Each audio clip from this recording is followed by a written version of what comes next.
Like if you really look at a customer life cycle on the flywheel, like I talk to a BDR or an SDR, then I talk to an AE, then I talk to an onboarding, then I talk to CSM. It's just like start, stop. And it's not cohesive. Sometimes people don't think like you have to be good at selling when you're in onboarding. You don't have to be good at selling when maybe you're in client success and don't deal with expansion, but you do.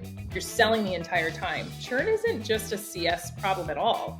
It's an entire organization problem. And there's different ways that you can motivate the right behaviors amongst different groups. So, for example,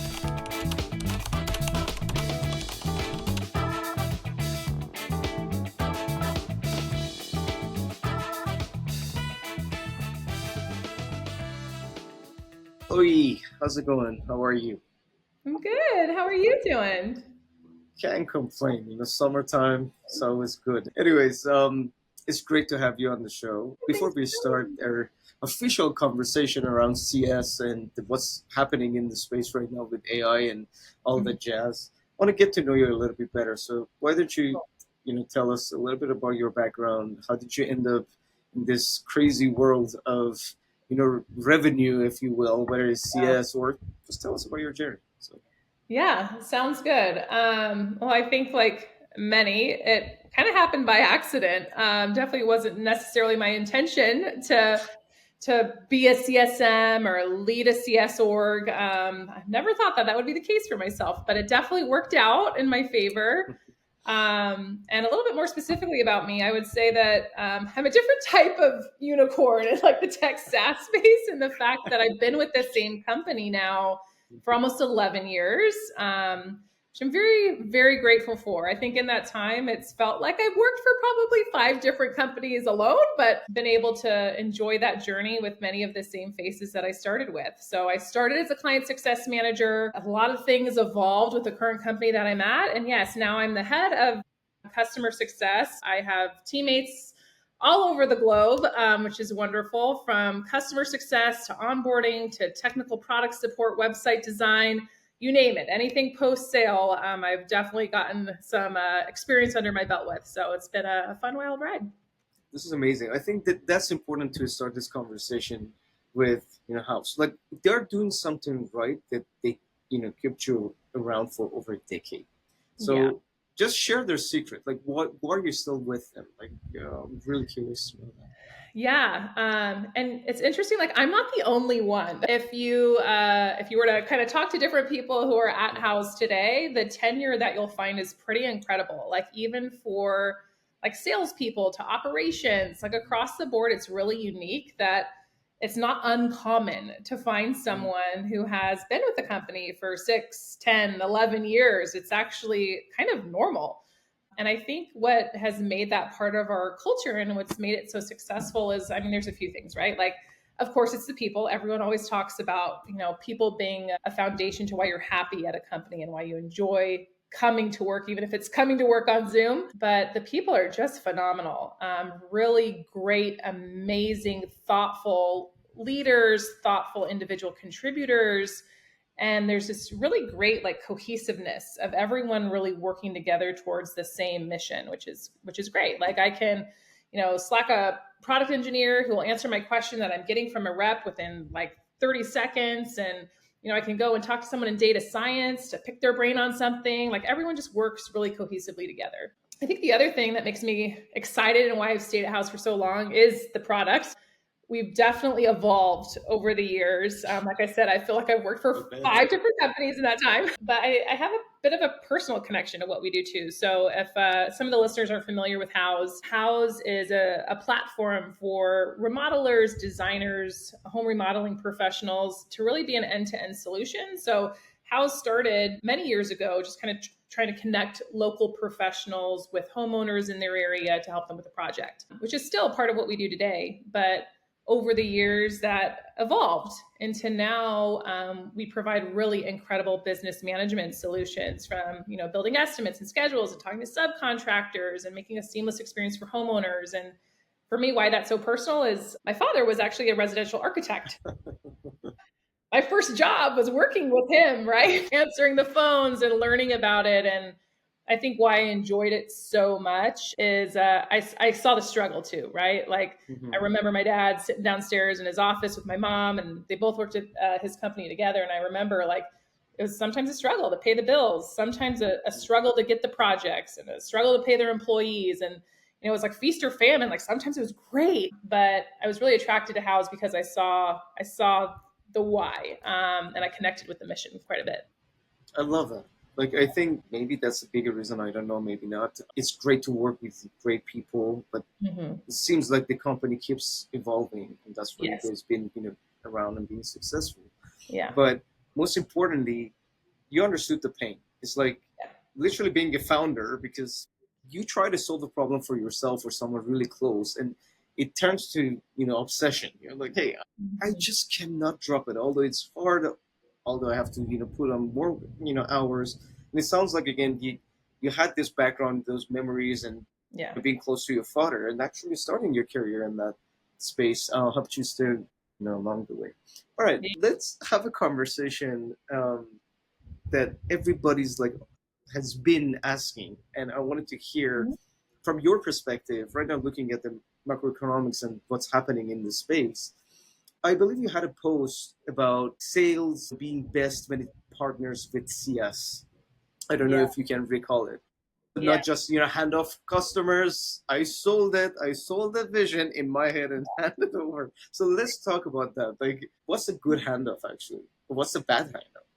Yeah, it's a good question. I think anyone who works in CS or even works in new business, there's this kind of undertone of friction, right, between those two groups. It's common. And I would say you have to make a conscious effort to get on the same page and advocate deeply for each other and collaborate and find solutions and like hold each other deeply accountable.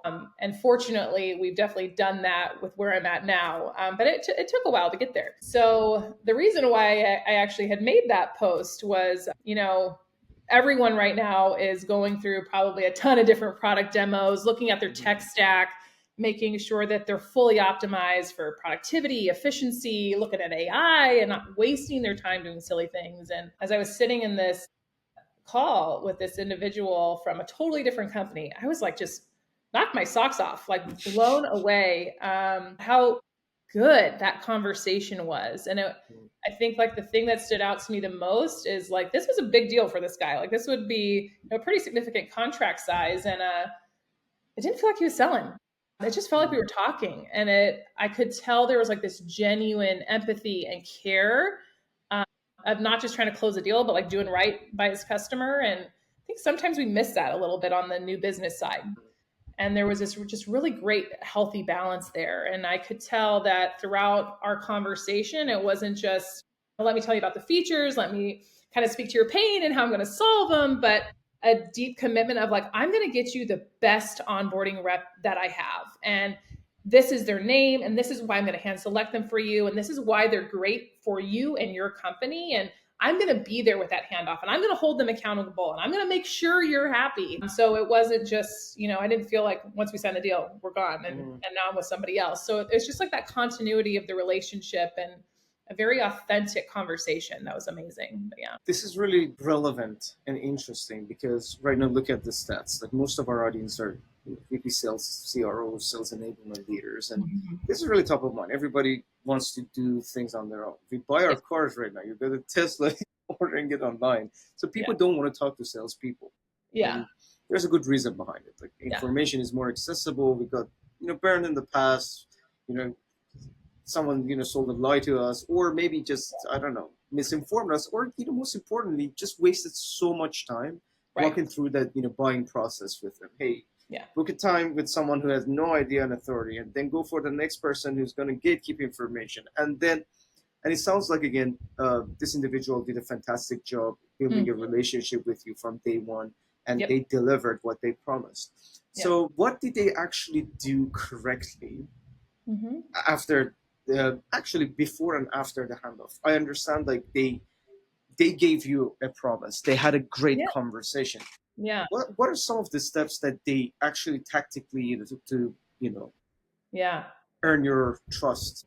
Good question. I'm not in new business, but I definitely understand when it goes right and when it goes wrong. And one thing that stood out to me before we got on the call is he did his research. Like, he knew who I was as well as many other stakeholders. It wasn't just me on this conversation. And I could tell that he looked me up on LinkedIn. He knew about my history. He found what he could online about the company, about what we were trying to achieve over the upcoming years. Like, he spent time doing this, which I could tell because in the moment when I introduced myself, as we're kind of talking on Zoom and getting to know each other, he spoke to things that I hadn't even said yet about how my tenure at Houzz and my background. And he even connected with me about how it's so important, and he understood, to keep customers happy, and that my job in CS, he definitely respected and appreciated. I'm like, ooh, I like this guy. He knows how to talk to me. So I thought that was actually really excellent. And he did that with everyone that was on the call. I think that the other thing that I had never seen done before, and again, I had been on many demos of calls recently, kind of being on the receiving end, was at the end of it, he kind of looked around the room, and he knew who was kind of this decision maker. We had our head of sales and our CRO on the line, and he's like, so I'm not going to wrap up this conversation with my thoughts. I'm going to give it to you. I'm going to give it to the CRO of Houzz, and you wrap this up for us. Tell us what your thoughts are. So I think it was kind of interesting in that moment. He got either the buy-in or the feedback directly, so he could address it, and it wasn't going to be an email that he'd receive after the fact, man, we're not really next steps. Yeah, it was good. And he again just did it in a very genuine, authentic way. It was a little off-putting, but it was okay, I can see why you're doing that. And then just even after that, the next day, sent a really great, thorough follow-up. But again, it wasn't a script. It wasn't a really generic email. It was actually a video recording of, hey, he was intentional, personal, connected the points. It was amazing. Chef's kiss. It was really good. And I think maybe by contrast, actually, this was a completely different product that I was looking at, where I actually had a really bad experience. Different product line, different solution, but I had actually sought this one product out. I was really excited about it. I thought this shoo-in, I love it. I'm going to go after this thing. I just need a demo, and I'm signed, sealed, delivered. I'm good. And the demo was so bad. It was so bad. And it was so unfortunate that I was ready to go, but that alone killed the deal for me. I was like, nah, I don't want to work with this, because you're not just buying into the product, you're buying into the people you're going to work with. And I just wasn't confident after that conversation. Let's talk about that. What was bad about it? I want to hear. It wasn't great. But so again, like many, right? We're looking at different solutions. So I was doing a lot of research, listening to podcasts and on LinkedIn, and this company just kept coming up. Like, damn, this is cool. It was something specifically geared towards customer success and AI. I don't want to sound like I'm special, but I do feel like customer success is unique. It's complex. It's not easy. There's always multiple things running, and it's really hard to get something sophisticated to kind of understand unique workflows. So I found something that I thought was going to be the solution to all my problems. And I was super excited about it. So did a lot of research online, filled in my own request to get a demo. I'm ready to go. So what happened was very basic email of hey, got your info. Here's my calendar link. Let's set up a call. Set up a call, and on that sales call, I don't know, it's even just the little things, right? If you're on Zoom and you're interacting with someone, just feel it. You just feel it. It's kind of laid back and not on the camera, just laying on his couch, looking chill, he just came back from the beach, which is fine, but knew nothing about me, nothing about the company, did zero research. So I spent the whole time just trying to educate him rather than him telling me how this product was going to work. He didn't show me he put the work in to win my business. So it just wasn't great. Didn't Isn't love it crazy? When you hear about a brand that you think is going to solve all your problems, so it means marketing is doing something right. You show up and someone completely sabotages all the possibilities right there. All right. Look, I'm sorry to hear about this experience, but I want to focus on CSM. Yes. So let's talk about your organization. Yeah. Look, this is a question that I personally wanted to really understand and ask you, someone who's been around, the block for over a decade. Yeah. user adoption. So you have a great product, you have all the bells and whistles to try to automate onboarding Yeah. for the end user. Yeah. And then you see adoption goes down Hmm. after, maybe a couple of months. And I've seen this, many, many times working with different organizations. Yeah. I wanted to get your best practices. Like first and foremost, Hmm. should CS really take care of onboarding? And Hmm. then how should we do this properly to make sure that users are actually using the product the way it's designed to be used? Yeah. That's a great question. Well, during my long tenure at the company that I'm with now, we didn't always have like a separate onboarding team. It Mm-hmm. was something where like the client success team did the onboarding, manage the relationship, manage the upsells, manage the Mm-hmm. concerns, and manage the renewal. And it was a lot. It was a lot. So we tried to implement onboarding a few years back and it failed. And then we stopped it. I think what we didn't get quite right was the timing of when to introduce someone new to start taking over that relationship. We kept them in onboarding too long. So we've now had onboarding at Houzz separate from our client success function for probably 3 years now. And it's one of the best decisions that we made, bringing it back and just kind of tweaking it a bit. I think like to your question of making sure customers realize value is, and anyone in customer success would know this, but like time is of the essence, right? Like they just put their credit card down with a salesperson. That is the peak of their excitement. And there is a lot of reasons after that moment that it can go down and go down quickly. So you got to keep that excitement high as quickly as you can and get them excited, and don't let them forget why they bought and put that credit card number in. Yeah. So that speed, I think, is incredibly important. And I think the pass off also, like kind of to what I was experiencing with this one individual of like, you don't want it to be like this start stop relationship, right? Of like, I don't know, and like if you really look at a customer life cycle on the flywheel, like I talk to a BDR or an SDR, then I talk to an AE, then I talk to an onboarding, then I talk to CSM. It's just like start, stop. And it's just, it's not cohesive. So that pass off really needs to be there and be there intentionally to help build that trust. And I think another thing that I've learned along the way is you don't want your definition of success to be overly complex. In our world and many other software solutions, I think like it's not just like sometimes one thing that you do a lot of things and you do them really, really well. So like, for example, at Houzz, it's an end-to-end business management solution. So, someone could come in wanting to better manage their team members or their subs, and someone else could come in wanting to collect payments online. Like everyone's story is a little bit unique, but you have to have a North Star. It can't be 10 North Stars. That makes it very difficult to understand what's working and what's not. And then the one other piece of advice I would give is all along the way, you're selling. So sometimes people don't think like you have to be good at selling when you're in onboarding. You don't have to be good at selling when maybe you're in client success and don't deal with expansion, but you do. You're selling the entire time. So that always has to happen. Every call, you're reselling the value of why they purchased with the intention of like, I don't know, as an example of like, from the moment you onboard of my goal of talking to you is in 3 months from now, I'm going to ask you for a friend that you're going to tell me who wants this product. I want you to think of at least one, but I'm going to hope for 3 people that you are so impressed with me in this product by the end of working with me that you're going to give me 3 names of people who you think are going to benefit from this. So like try to make that like a goal, and the intention of your conversation is like, I'm going to make you ecstatic and happy, where you're going to be screaming from the rooftops that you want all your friends to do the same thing.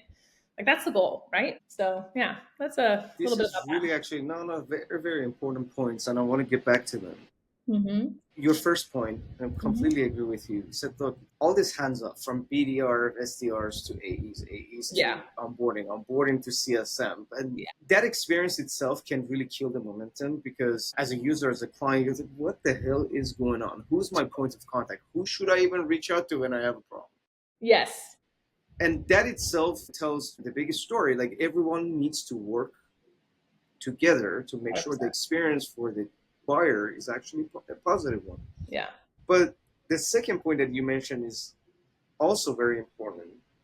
The fact that you need to define that North Star and see if, when we talk about having a fit, so this customer is a fit.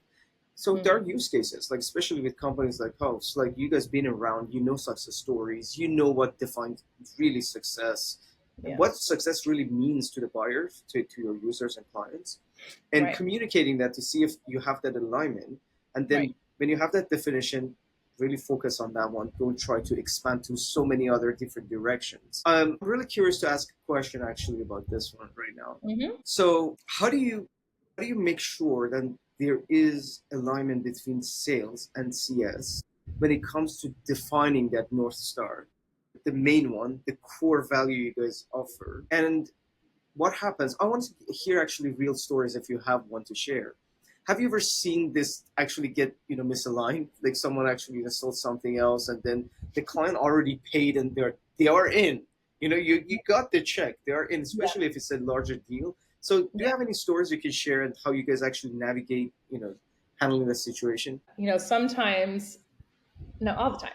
AEs want to get on the next call. They want to sell the next thing. They want to move quickly. So sometimes the things that onboarding or CS finds most important is some of the admin stuff that a new business person might do. So for example, their detailed call notes or them documenting in some kind of form in Salesforce or HubSpot why they bought, what they're most interested in, what were the objections I had to overcome, why I gave them a discount. But like all that is very tedious for an AE or new business. And there's not a motivation factor there because they already got their money.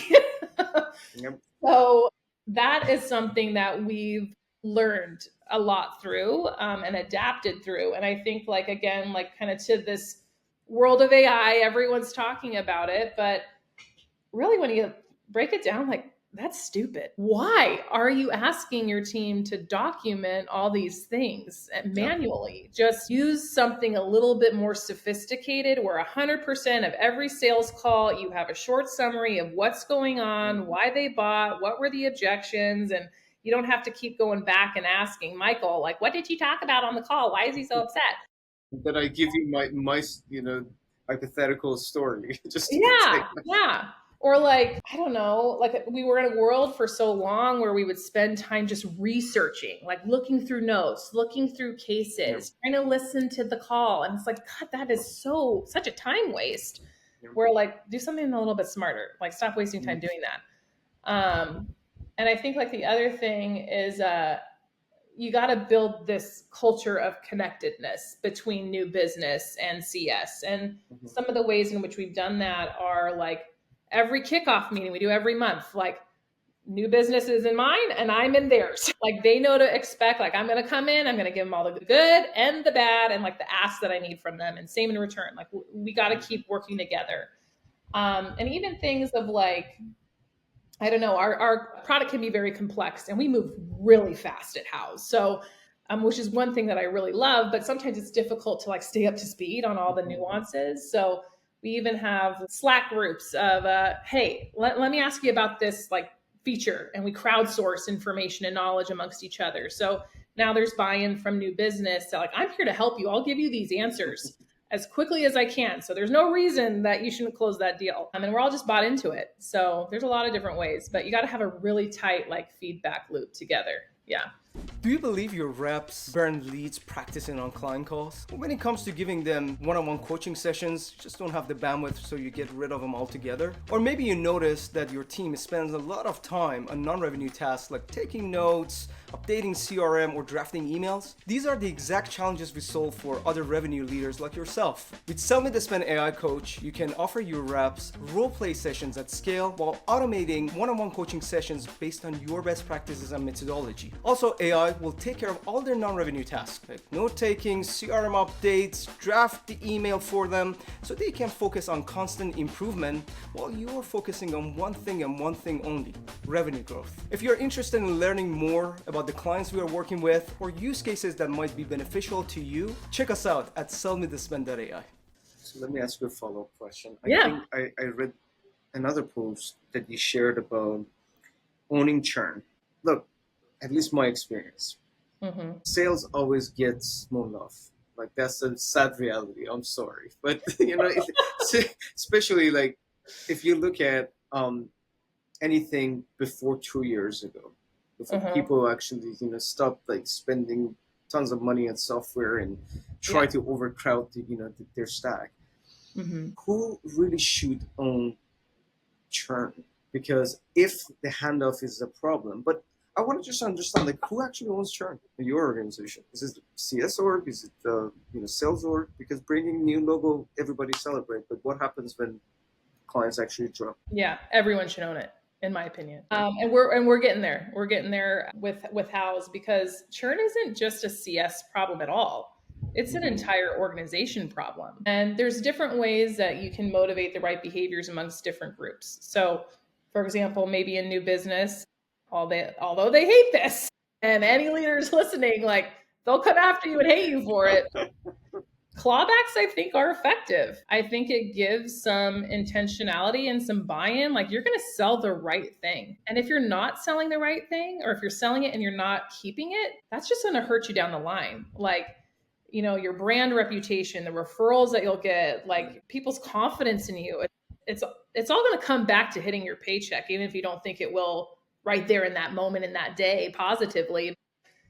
You got to be bought in to not just sell them today, but sell them on like the dream of, you're going to be a customer of ours for years, and I'm going to make sure that you are. So like new business, that's one idea. I think another one, though, is obviously there's a lot of go-to-market and PLG motions and things where maybe a person's not involved, and they need to be responsible for that too. So if someone, for example, buys something self-serve, the person who built that motion should very much so be responsible for not just starting, but sticking.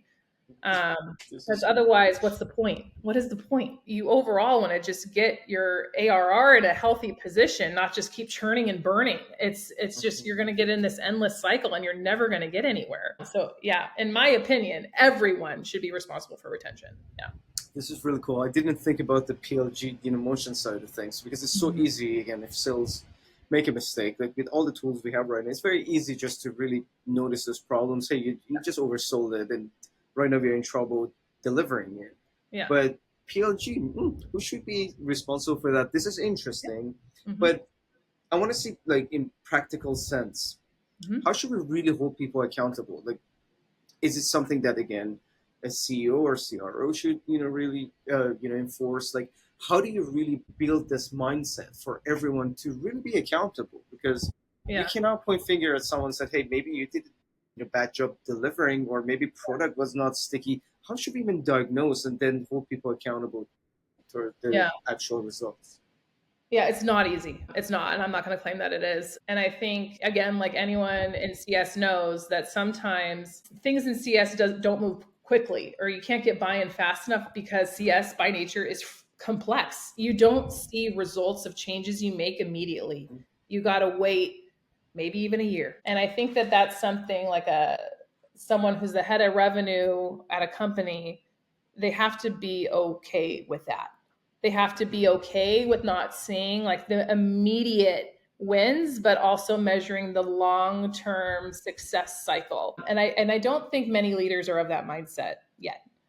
I think it's like we iterate and we test and we do things, and you're measuring like your net new logos and your net new MRR, and it's too quick. It's too fast, but you're not measuring what tailwinds may come behind it.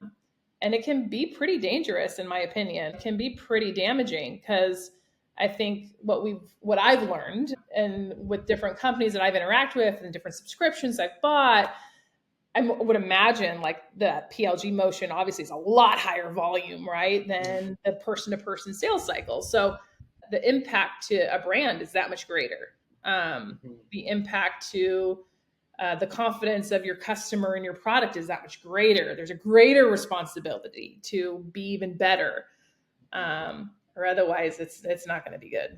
Yeah, that's a really good point, and I think brand long term, whether PLG or not, can easily get damaged if you don't deliver, right?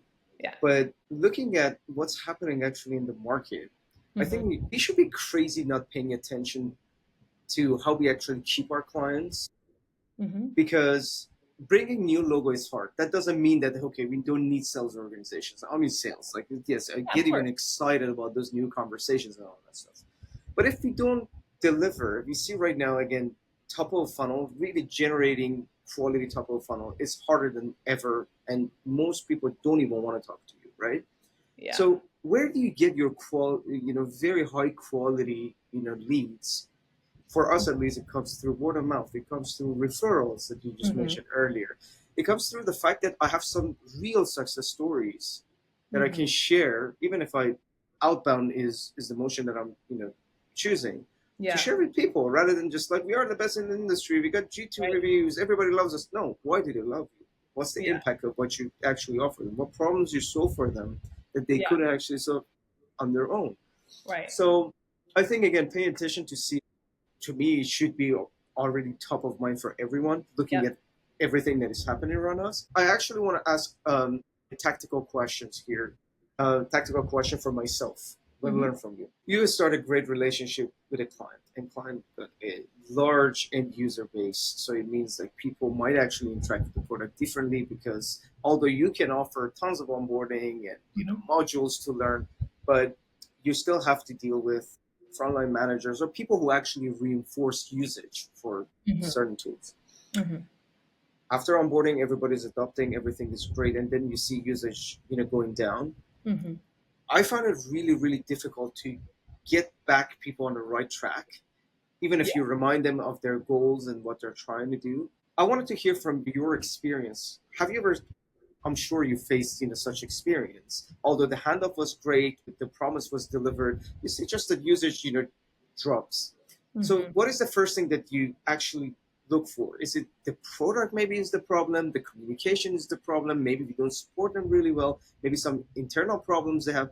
How do you navigate that? How do you diagnose that problem first? And if you have a real life example, you could share with us how you actually got them back on the right track, so the usage just started to pick up.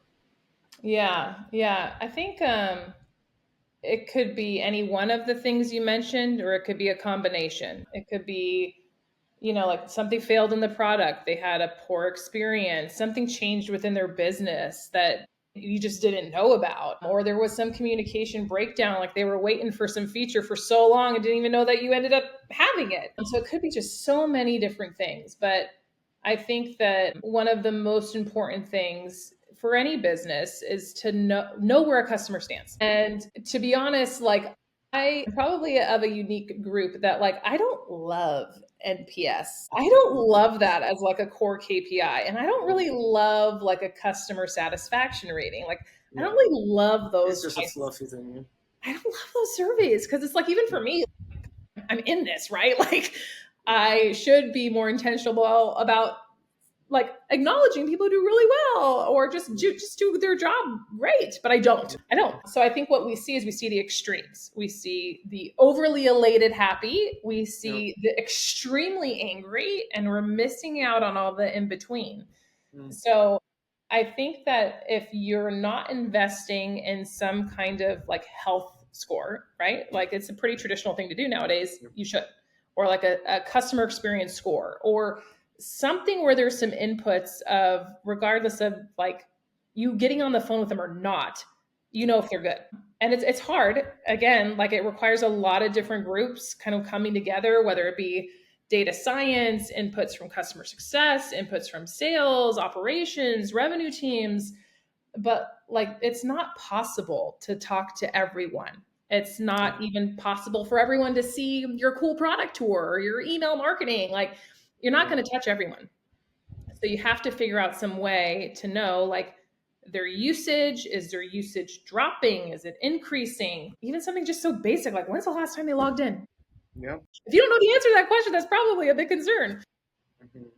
So I think that health score is an area of opportunity. And so it could be something as simple as like, I know a lot of companies do like a red, yellow, green, and there's a lot of different things out there that can help. But the things you need where a CS should spend their attention is the yellow. The red, they're too far gone. It's done.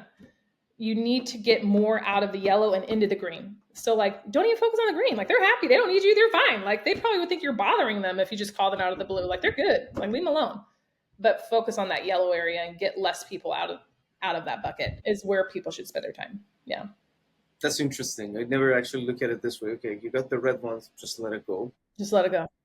Just let it go. So it's a done deal. If they didn't log into your platform for a couple of months, it's just I not a mean, good sign. yeah, because like of course there's a cost, right, of like that Yeah, customer churning. of Yes, there course. is, but there's also a cost in like Chasing. effort and the chasing and the convincing, like, Yep. and in my experience, most of the time, if you're doing it right, it's not worth it. It's pretty much like sales. Like if Yeah, the right. alignment is not there, if you keep getting ghosted, then just let it go. Just Yeah. lost that opportunity and start building more opportunities. Okay. And eventually, if you're doing it right, you won't have as many customers that get to the red in the first place. Yeah. Exactly. And you will get it right if you stick around and try to really figure this out. Last point you mentioned about we are always selling. Although people say, oh, customer success might be like, support. But in reality, we're talking what? Retention, expansion, 100%. cross-selling, upselling. But, CSRs, I said it, I say it again, get the less enablement compared to, most organizations. Yes. For whatever the hell reason, I just don't get it. Like someone Yeah. is actually selling, so why we are not enabling, Yeah. our CS people to have better skill sets when it comes to this discovery conversations. Yes. At the end of the day, it's just connected with someone through good conversations. Yeah. So how do you navigate that? Like maybe Houzz is different. You correct me if I'm wrong, but if not, how do you actually enable your team? Yeah. As a leader to have this mindset, not only that you're selling, you need to upskill yourself. You need to get better at these conversations. Yeah. Yeah. Good question. I think every organization deals with this, right? Like sometimes there are things that in new business become more of a priority than existing. Like, and there's sometimes, there's different, you got to just take your big bets on where you're going to put those resources. And sometimes something becomes second priority. So it happens, right? And it's not necessarily like that's a bad call or a bad decision, but I think as CS leaders, like even if you don't have like the operations or enablement support behind you, you're in your position for a reason. So like I, for example, seek this stuff out. So like I will go and make it my point to sit in sales trainings or take their curriculum out of it or understand the training that they're doing and their new outbound motion, their cadences that they're using, and I steal them and I'll rip them off and use them for CS because they're very transferable. And I think that, the other thing that I would say is, yes, I do think enablement and operations, they're incredibly important. And believe me, like they're like my favorite team that I've ever worked with. But there's also got to be like some like pretty radical ownership of like your team. Like we're really fortunate to have these amazing resources, but you're not like incapable of going and learning this stuff. Like go listen to some podcasts, go read some books, go shadow some new business calls. Like you can get there if you want to get there, but you have to be intentional behind it. And we really encourage that at Houzz. Like I had an example of one of my best reps. She stands out to me. Kind of transitioned a little bit in her career from being like your typical client success manager to working more as like a growth engine and expansion and having sales conversations. And she did this totally on her own. She sought out the best sales manager and said, you are my mentor. I want to talk to you. I want to come bring calls to you. I want to deal strategize with you. And you know what happened? Like within 1 quarter, she was promoted and she blew her goals out of the water because she was intentional with it. Yeah. So I think some of it's a little bit of like excuses. Come on, you got some time. You got some time. Look, we can talk about this a lot, but I know we are almost about time. I'm gonna ask you some, rapid fire questions. I want short answers. So let's start with this. What are 3 things a great CSM org should never spend time doing manually in 2020? Calling outbound to book appointments. Okay. Creating QBRs. Look, I can expand on all of that. I want to keep it for maybe another session with you. This is great. Let's go for the next one. Complete the sentences. CS leaders will be more effective if they only focus on one North Star. That's a great one. All right.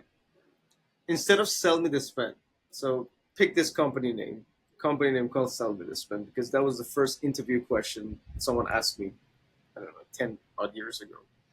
And a lot of people love it. A lot of people hate it. Some people don't use it during interview, for, sales at these folks. Mm-hmm. If you wanted to change that right now for the current, market situation, how would you complete the sentence? Sell me this. I guess I'd flip it a little bit. Instead of sell me this pen, I'd say retain this pen.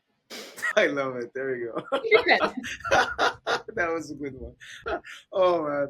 All right. My last question actually is a three-part question. So I just try to, do it as quick as possible and just give you quick answers. Okay. My previous guest was Jordan Timothy, and he's the head of revenue enablement at SEMrush. And he asked you three questions himself. So, how do you work with the sales enablement team or the sales team to create a holistic methodology that supports a customer? I guess my answer is not going to be overly complex because I think it's a simple problem. You got to communicate. You got to work together. Like if you're only communicating to your direct reports in your team in CS or AE or operations, you're doing it wrong. Like I meet with all of these leaders every week, multiple times a week, and we all collaborate together. So we all know what each function is working on and how we can best support each other to get to those goals, what my priorities are and how they'll align with theirs. So you just got to communicate is I think the first point. And I think that the second would be hold each other like radically responsible to what your goals are. I think that, you have different layers of accountability amongst your team, but have someone else hold you accountable as a leader. And yeah, we have that at Houzz and it's great. This is amazing. What is the thing that frustrates you most about what a seller does and doesn't do prior to handing it off? I think just don't fill in the answers to stuff you don't know. If you don't know the answer, say you don't know the answer and get the answer. Don't make something up. That would be my advice because it's sure as hell going to come up later and you're going to look like an idiot. I love it. See, you just kept it real. Just don't do stupid stuff. All right, cool. Okay, his last question. If you could domesticate any one animal, what one animal would it be? Ooh. Well, I do love animals. I'm kind of a weirdo with animals. I have 2 dogs and a cat and 3 kids, but You're strong. yeah, right. I'm surprised there's not background noise right now. If I could domesticate any animal, I would love to domesticate I feel like I'm being generic when I say monkey, but they're like just so cute and like you can train them easily, I would think. Yeah, Great choice. right? I let Timothy know, about this. All right. My final question. Our next guest is Jose Hurtado. He's the head of sales at Ergion. It's a Series C company. They're a fast-growing startup. What question do you have for him? If he could go back in time 2 years, what would he do differently? Kind of short term. That's a good one. Now we know where we're at, right? With AI and everything else. Yeah. So what would you have not invested in as much as you did? All right. I love it. Look, we are about time, and I really do appreciate you, being on the show. It was a great conversation. If someone wants to reach out to you, can they and how? Oh, yeah, absolutely. Find me on LinkedIn. I post occasionally my brain dump of thoughts, but yeah, otherwise happy to message with anyone or talk to them. I would love to. Yeah. Okay, guys, I hope you enjoyed this episode, and until next time, bye for now. Bye. Thank you.